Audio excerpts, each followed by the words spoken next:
Hello प्यारे बच्चों, बहुत बहुत स्वागत है आप सभी का आज की इस स्पेशल वीडियो में। बेटा आज मैं ना आपसे एक बहुत ही इंपॉर्टेंट टॉपिक पर बात करने आया हूं।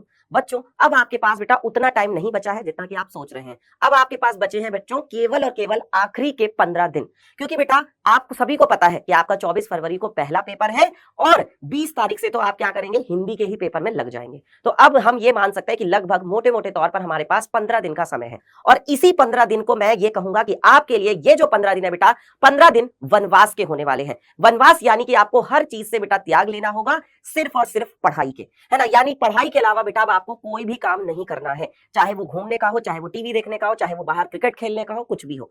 तो आप सबसे बेटा सबसे पहले तो मैं ये पूछना चाहूंगा कि आप लोगों ने जो अभी प्री बोर्ड एग्जाम दिए वो आपके प्री बोर्ड एग्जाम कैसे हुए? तो क्या आपके वो प्री बोर्ड एग्जाम अच्छे हुए? अच्छा, हो सकता है कि बहुत सारे बच्चों के प्री बोर्ड एग्जाम अच्छे हुए हों, लेकिन वहीं कुछ बच्चे ऐसे भी होंगे जिनके शायद प्री बोर्ड एग्जाम अच्छे ना हुए हों। पर क्या ये भी बात जरूरी है कि अगर प्री बोर्ड एग्जाम अच्छे नहीं हुए हैं तो बोर्ड के जो पेपर है वो अच्छे नहीं होंगे? या ये बात भी जरूरी तो नहीं है कि अगर आपके प्री बोर्ड एग्जाम जो है वो बेकार हुए हैं या अच्छे हुए हैं तो उसका असर जो है बोर्ड एग्जाम पर पड़ेगा? नहीं, ऐसा कुछ नहीं है। अगर बच्चों आपके प्री बोर्ड एग्जाम ज्यादा अच्छे नहीं हुए तो भी आपके बोर्ड का परीक्षा जो है बेटा, बोर्ड का पेपर जो है वो भी अच्छा हो सकता है। और वहीं अगर आपका प्री बोर्ड का एग्जाम बहुत बढ़िया हुआ है, मान लीजिए आपने 70 में से 70 नंबर का करके आए थे, लेकिन बेटा ओवर कॉन्फिडेंस में आकर के, है ना, और इस टाइम पर भटक करके बेटा ऐसा भी हो सकता है कि आपको बोर्ड का जो पेपर है बेटा वो जो है खराब हो जाए। तो मैं नहीं यही चाहता, मैं ये चाहता हूं कि बेटा आपका जो है पेपर खूब अच्छा जाए और आप 100 में से 100 नंबर लेकर के आए। और इसीलिए प्यारे बच्चों मैं आप लोगों के लिए लेकर आ रहा हूं इस संडे यानी कि आज शाम को बेटा 6 बजे मैथ्स की महामैराथन। तो आप सभी को बेटा आना है और रिवीजन करना है पूरा कंप्लीट। और इसमें बेटा मैं आपको बोर्ड के प्रश्न भी करवाऊंगा, चैप्टर वाइज रिवीजन होगा, क्योंकि अगर अब कर लोगे एक बार रिवीजन तो फिर सीधा एग्जाम टाइम पर बच्चों आपको रिवाइज करने की या क्वेश्चन प्रैक्टिस करने की जरूरत पड़ेगी। फिर बीच में आपको बेटा मैथ्स पढ़ने की जरूरत नहीं पड़ेगी, इस बात की मैं आपको गारंटी दे रहा हूं। ठीक है, चलिए तो ध्यान रखिएगा, आज शाम को 6 बजे आप सभी को आ जाना है। और अब बात करते हैं जो मैं बात कर रहा था बेटा प्री बोर्ड वाली। तो मुझे एक बार बात बता दीजिए कि आप लोगों का टारगेट क्या है? क्या लगता है कि आप लोगों के कितने नंबर आने वाले हैं बोर्ड के एग्जाम में? आप लोगों ने प्री बोर्ड एग्जाम दिए हैं, प्री बोर्ड देने के बाद बच्चों आपको ये तो पता चल ही गया होगा ना कि भाई मेरे बोर्ड के एग्जाम में कितने नंबर आ रहे होंगे। हो सकता है आपके 0 से 50%, मतलब कि कहने का मतलब यह कि सिर्फ आप पास हो रहे हो, है ना, यानी कि आप जो है 33, 34, 35, 40, 45% नंबर ला रहे हो। या ये भी हो सकता है कि आपके 50 से 80% के बीच में नंबर आ रहे हो, मतलब कि फर्स्ट डिवीजन तो बन रही है 60%, 70%, नहीं सर मेरे तो 75% आ जाएंगे। तो जो भी आपको लगता है एक बार फटाफट से मुझे कमेंट करके बता दीजिए कि सर मुझे तो लग रहा है ना मेरे तो इतने परसेंट मार्क्स आएंगे। जल्दी से फटाफट से कमेंट करके बता दीजिए। और इसके बाद कुछ बच्चे ऐसे भी होंगे जिन्होंने बहुत अच्छी तैयारी कर रखी है और जिनको ये लग रहा होगा कि सर हमारे तो ना 95% मार्क्स आने वाले हैं और बल्कि मैथ्स में तो हम लोग 100 में से 100 नंबर लेकर के आएंगे। बेटा बिल्कुल तुम लोग जरूर लाओगे और तुम लोग जो है ला सकते भी हो 100 में से 100 नंबर, लेकिन उसके लिए बेटा कुछ स्ट्रेटेजी की जरूरत पड़ेगी। जो ये आखिरी के 15 दिन है ना बेटा, यही 15 दिन तुम्हारा भविष्य संवार भी सकते हैं और यही 15 दिन तुम्हारा भविष्य खराब भी कर सकते हैं, बिगाड़ भी सकते हैं। अब इन आखिरी के 15 दिनों में बच्चों तुम्हें करना क्या है मैं वो बताने जा रहा हूं। तो बच्चों देखो, ये जो आखिरी के 15 दिन है इनमें तुम्हें प्रॉब्लम्स अभी क्या क्या आ रही होंगी? तुम्हें ये प्रॉब्लम्स आ रही होंगी कि सर कॉन्फिडेंस नहीं आ रहा है, हमने बहुत सारा कुछ पढ़ लिया, हमने रिवीजन भी कर लिया, हमने सब कुछ कर लिया है, लेकिन इसके बाद भी हमसे सवाल करने पर कॉन्फिडेंस नहीं आ रहा है, हमें डर लग रहा है, हमें ये लग रहा है कि पता नहीं हमारे बोर्ड में क्या होगा। अभी तो हमसे क्वेश्चन हो जा रहा है लेकिन बोर्ड के लिए हमें अभी भी डर लग रहा है कि शायद बोर्ड में हम नहीं कर पाएंगे। तो बेटा ये कॉन्फिडेंस की कमी, उसके बाद प्रैक्टिस की कमी की हमारे जो है प्रैक्टिस तो की है लेकिन उतनी प्रैक्टिस अच्छे से हमारी हो नहीं पा रही है, हम कहां से करें समझ में नहीं आ रहा है। उसके बाद आता है बेटा छोटी छोटी गलतियां, जैसे कि हम जो क्वेश्चन करते हैं तो क्वेश्चन करने पर क्या होता है, छोटी छोटी गलतियों की वजह से, सिली मिस्टेक्स की वजह से क्या होता है, हमारा पूरा सवाल गलत हो जाता है। तो वो छोटी छोटी गलतियां कैसे दूर होंगी, क्या हम उसके लिए कर सकते हैं? इसके बाद बेटा time management, sir time manage नहीं हो पा रहा है। तो बेटा ये जो 15 दिन का टाइम है मैं आपको बताने जा रहा हूँ कि 15 दिन आपको कैसे मैनेज करके पढ़ाई करनी है। और सबसे जरूरी चीज है बेटा लिख लिख कर प्रैक्टिस करना। तो ये सारी जो प्रॉब्लम्स है इनका बच्चों सॉल्यूशन मैं आपको बता देता हूं कि बच्चों देखो अब आपको करना क्या है। जो ये 15 दिन बचे हैं इन 15 दिनों में बेटा जी आपको करना ये है कि सबसे पहले बेटा आपको चैप्टर नंबर 1 से शुरू करना है, क्योंकि बेटा आपके मैथ्स की अगर बात की जाए तो मैथ्स में भी आपके 14 चैप्टर है, साइंस में भी अगर आपकी बात की जाए तो 13 या 14 चैप्टर है लगभग लगभग, है ना।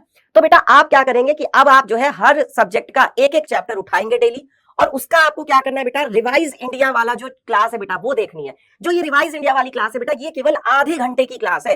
इससे ज्यादा की क्लास नहीं है। तो इससे पता है क्या होगा, अब बच्चे सोचते होंगे सर वन शॉट वाली क्लास भी तो देख सकते हैं, उसमें तो सब कुछ मिल जाएगा। बेटा रिवाइज इंडिया वाली क्लास में भी सब कुछ मिलेगा, लेकिन बात सिर्फ फर्क इस चीज से पड़ जाएगा कि ये आधे घंटे में तुम पूरा चैप्टर रिवाइज कर लोगे। अब इतना तुम्हारे पास टाइम नहीं बचा है कि तुम 2 घंटे का, 3 घंटे का या 3.5 घंटे का पूरा वन शॉट लेक्चर बैठ करके देखो। अब तुम्हारे पास इतना टाइम नहीं है। तो बेटा टाइम बचाने के लिए और अच्छे से रिविजन भी करना है और क्वेश्चन की प्रैक्टिस भी करनी है, इसके लिए बेटा क्या करो, रिवाइज इंडिया वाली जो क्लास है बेटा वो देखो।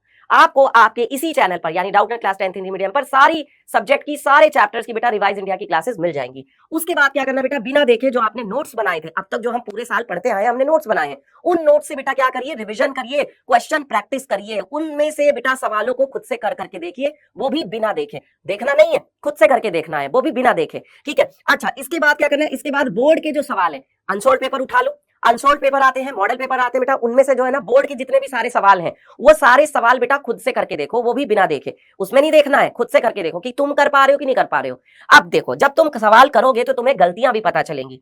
उन गलतियों को बेटा क्या करना है, पहचानना है कि भाई कहां पर गलती हो रही है।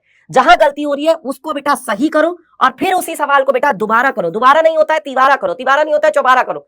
मैं तो ये कहूंगा बेटा कि जितने भी प्रीवियस ईयर क्वेश्चंस है यानी कि बोर्ड के सवाल हैं बेटा, उनको कम से कम बेटा 10 बार तो कर ही लेना। और ये मैं बोल रहा हूं बच्चों, यहाँ पर पिछले 5 वर्षों के यानी 2020 से लेकर के बेटा 2024 तक के सवाल तो आपको करके देखने ही देखने हैं। इनमें से कुछ सवाल ऐसे भी होंगे बेटा जो अब सिलेबस में नहीं है, तो उन्हें छोड़ देना है। बाकी जो सिलेबस में है आपके बेटा, वो सारे के सारे क्वेश्चन आपको करने हैं। मैं आपको बता दूं बेटा कि पिछले साल जो यूपी बोर्ड का टॉपर था, उसने क्या किया था बच्चे, एक मतलब ये जो प्रीवियस क्वेश्चन थे बोर्ड के जो सवाल थे, इनको कम से कम मतलब कि 10 से 15 बार जो है करके देखा था। 10 से 15 बार, तुम समझ रहे हो, 10 से 15 बार करना मतलब बहुत बड़ी बात होती है।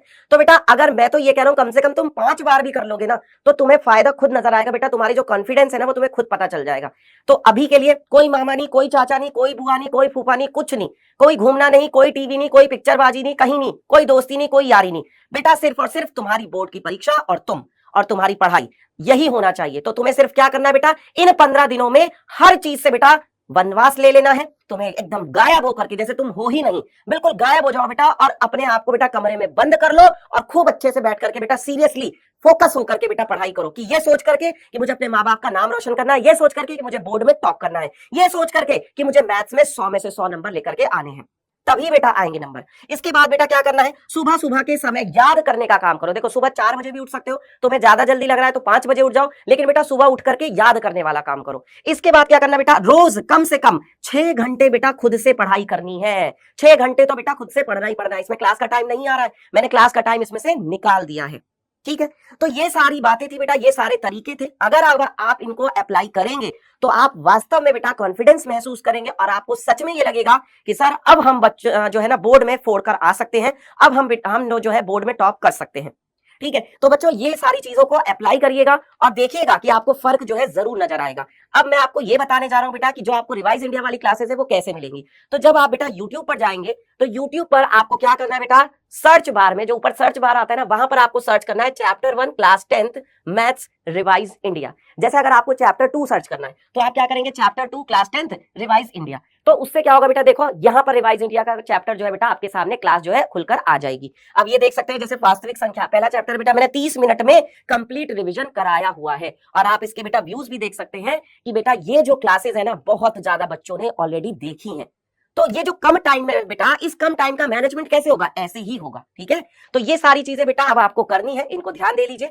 चलिए प्यारे बच्चों, तो आज का मोटिवेशन और आज का जो ये हम कह सकते हैं कि एक गोल जो है हमारे अंदर, जो हमारे अंदर एक मोटिवेशन पैदा कर रहा है, वो यही है बेटा जी कि हर नया दिन नया अवसर लेकर आता है, इसे व्यर्थ मत करना। तो बेटा कोई भी दिन आपको वेस्ट नहीं करना है, आना है अपना, जैसे मैंने बताया है सारी पढ़ाई करनी है। और आज की ये वीडियो आपको बेटा कैसी लगी मुझे कमेंट कर जरूर बताएं, लाइक कर दीजिएगा प्यारे बच्चों। और आज शाम को 6 बजे जो मैथ्स की मैराथन है उसमें आना ना भूलें बेटा जी। बाकी तो हम आपके साथ ही हैं और जब हम आपके साथ हैं फिर आपको डरने की क्या बात है।